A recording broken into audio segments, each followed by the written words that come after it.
Welcome back. New day here, 5-Star Garage. I think it's time for a new project. Let's see what you guys think about what I've got on my brain. We got Fred done pretty much. We got to do body work, change mufflers. That can happen at a later date. It's driving, doing pretty good. Rest of the fleet, doing pretty good. Everything's up to snuff, to my standards anyway. And we're gonna have to have something to keep the channel interesting. So, a couple years ago, I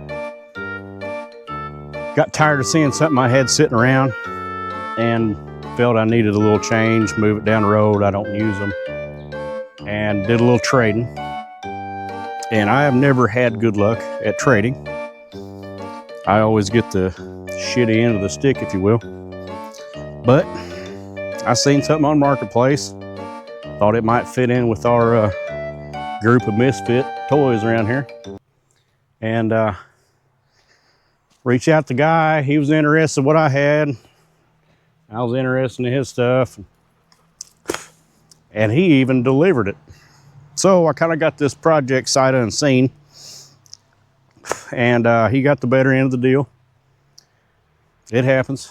But I would like to work on this, piddle around with it, see what we actually have.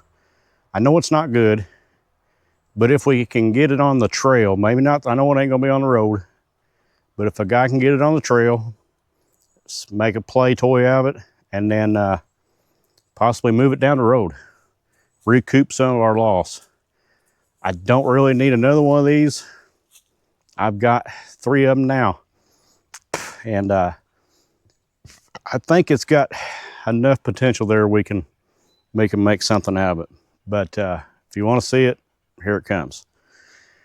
This is a late 70s, I believe, CJ7. And I don't have any information, no title, blah, blah. There's no numbers on it. It is just a play toy. But it has, let's see the positive in this one here.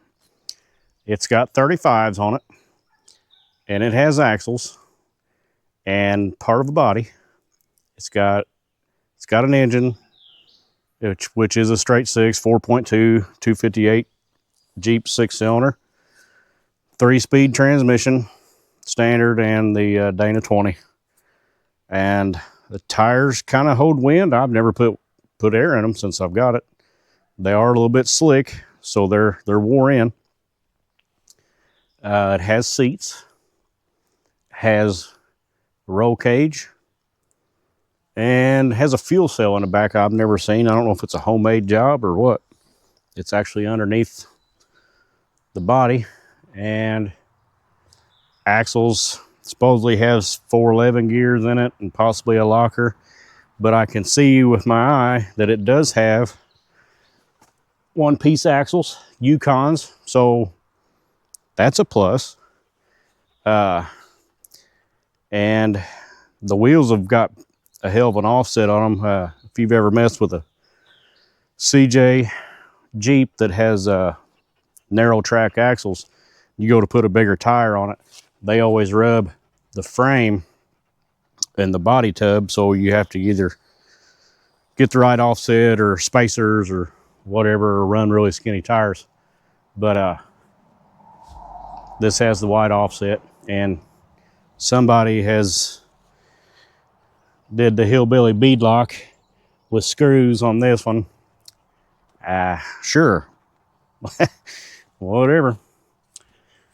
So that's the pros, the positives. The negatives on this one is that it has a roll cage, and it's a homebrew really bad. It does go down to the frame in certain spots that I've seen.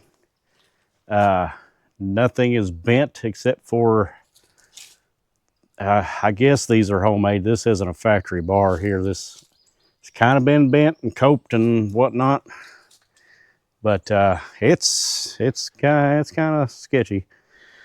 And the family bar is not the way I would have done it, but here we are.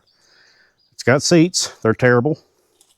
The interior dash totally gutted, which I totally hate.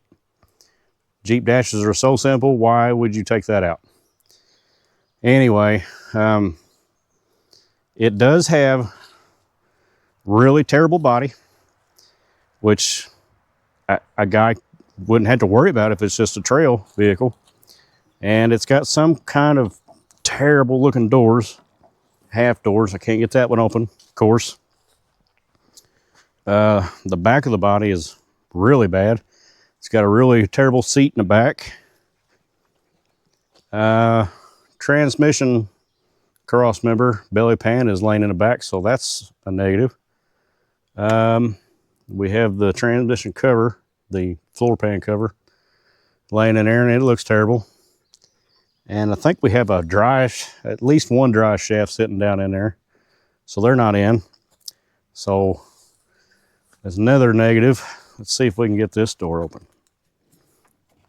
Oh, it's probably, if you see me take off running, it's because I've been watching a wasp go in here, and I'm very badly allergic to the wasp. And we'll be going to the ER if I get stung. So if I scream like a girl, you know why. It does have clutch pedal with hydraulic setup in it. It looks to be aftermarket, but it's not hooked up to the pedal, so there's another negative. Terrible steering wheel that's bent, windshield's busted. You can't lay it down because, well, when you make that cage, you make it where you can't get the knobs out, plus it's screwed to the roll cage, whatever.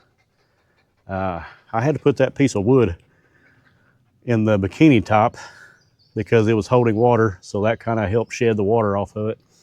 And when you have a bikini top, you want to make sure you put self-tappers in it to hold it on. That's factory. That's the way that's made. Door shuts terrible. Like I said, the transmission cross member's in the back. So how's the transmission and transfer case held up in there? Well, it's not.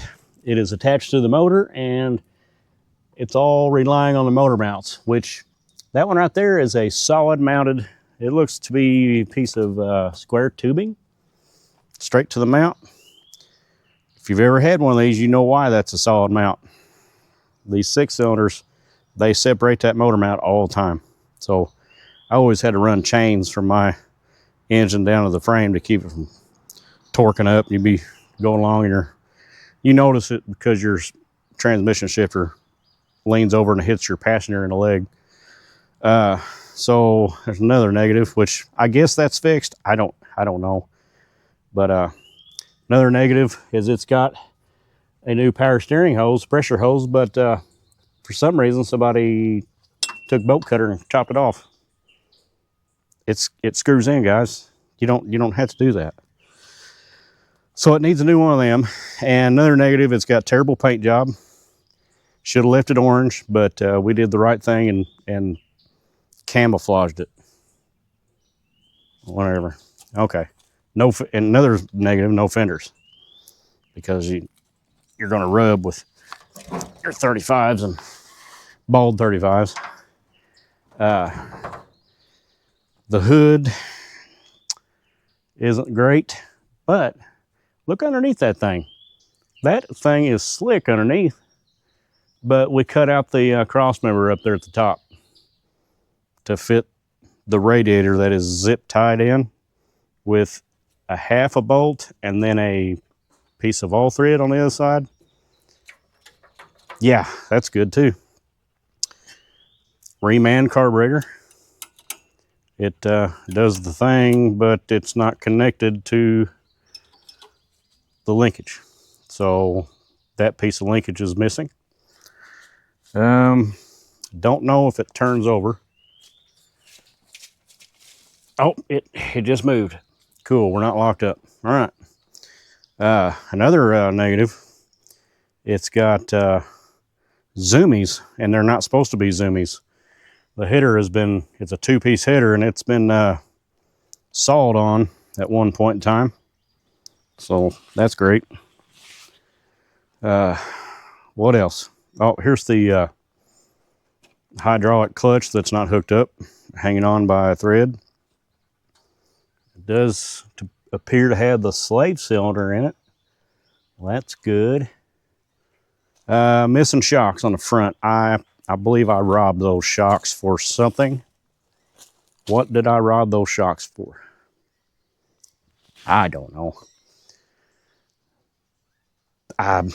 They're on the back of my CJ5. That's where they're at. And they have them mounted incorrectly because they're mounted upside down. What are you doing, boy? You're not supposed to mount those style shocks upside down, I don't believe. But that's easy fix. Oh, I see another problem. Those that rear wheel here. Look out, buddy. That has got an inner tube in it, so that's not cool. So that tire is going to spin on the wheel and rip the valve core out, or the valve stem out. That's great. We do have the H&E's distributor. Vacuum advance is trashed. It's been hit. We got a new Chinese fuel pump. STP oil filter. Great. You have a battery disconnect with the speaker wire. That's great. And some kind of hodgepodge bumper with a baby stinger bar on it. That's cool. 2 different style shackles on the leaf springs. So that's great. And let's see what else we got under here interesting. Probably this is pretty interesting. Look at the brake lines. That's how we mount those. You leave them loose. That way, if you get in a bind and they're tight, you can flex out farther and they'll just pull them out of the frame and disconnect yourself. It's got a new drag link from the pitman arm to the axle, and it has a drop pitman arm. And I've never seen one mounted that way. Let's investigate that. This is a new one. New one to me. All my CJs, the tie rod goes on the bottom of the pitman arm, not on top. Okay. Whatever. But that's not the worst. Well, all that can be fixed. Or not fixed, made better. We can make it better. The worst part of this thing, which if you live in an area I do, you deal with rust. And it's inevitable. I've got another CJ sitting right back over here, and it's probably the worst one I've ever seen as far as rust. This one here, pretty bad. The frame, angle iron, more angle iron, and then you got more angle iron down there holding this frame together. And there's my buddy Wasp. Get away from me. The frames are not C-channel, they are square tube box frame all the way up. They hold every bit of dirt, moisture over the years. If you ever mess with one of these, you know how it goes. They rust out the wheel arch there where the shackles go, all the way up to the transmission. It holds stuff, and you go take that transmission mount off, and all 6 bolts break off in the frame. Then you gotta deal with all that. So, but somebody's tried to do some fabricating back here. We'll see how bad it is. We'll have to get this over to the shop. Oh, that's nice. Just noticed that. We'll have to get it over to the shop, clean it up a little bit, spray it out, get the wasp out, and hopefully get it in the shop and assess the situation. I just noticed this. That big old 3-inch square tubing body mount, and missing a body mount there. It's welded straight to the frame. And your roll cage, you can see it comes down, it goes to the frame. So there's no flexing in this frame at all. You totally relying on these 4-inch lift springs. Perfect. Anyway, I think we can get this thing dolled up a little bit, and I've got enough parts we can hopefully get the transmission mounted up, exhaust on it, and check out how bad the wiring is. You know that wiring is going to be bad, but you don't need a whole lot. We just get it to run, and you know the brakes are going to be terrible. But I think we'd be a good little project. We can make a little trail rig out, put some fenders on it, get it to run, drive, stop, transmission work, transfer case, maybe hit trail in it, and if we get stuff to work, we can move it on down the road, get a little cash for something else better. If you guys are interested in seeing this, stick around, and next time we'll be dragging this over and getting some work done on it, hopefully. And we'll probably be sweating a lot too, because I'm sweating right now just talking, and so that'll be great. But yeah, just stay tuned and check out the next one on this Jeep.